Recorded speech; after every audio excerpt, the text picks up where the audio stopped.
To be fair sa ating Pangulo, we know that he was suffering a spinal pain, no, or condition a few weeks ago. Kaya umuwi siya from Japan ahead of schedule. So we really hope that the President will get the recovery he needs. So even though he was dealing with that kind of condition, pumunta siya all the way to the ASEAN in order to represent our country. Nonetheless, yung kanyang no-show sa several photo ops, including sa RCEP meeting at saka yung ASEAN Summit and related meetings, this is part of a longer pattern that we have seen in President Duterte's foreign policy engagement. Simula pa lang nung first APEC summit niya in Peru, all the way to last year, I think this is a little bit troubling.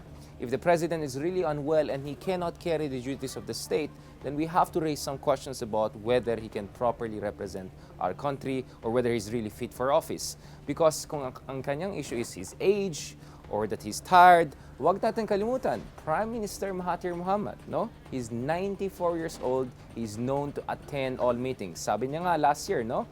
He is willing to attend all meetings because he respects the meetings, he wants to represent his country, and he wants to protect the interests of his country. Huwag natin kalimutan si Pangulong Duterte, he's also representing the ASEAN-China Country Coordinator. Ibig sabihin, lahat ng major agreements or deals between ASEAN and China, tayo po ang mag-supervise dyan. That's why President Duterte's voice and representation and attendance in ASEAN and multilateral meetings matters a lot.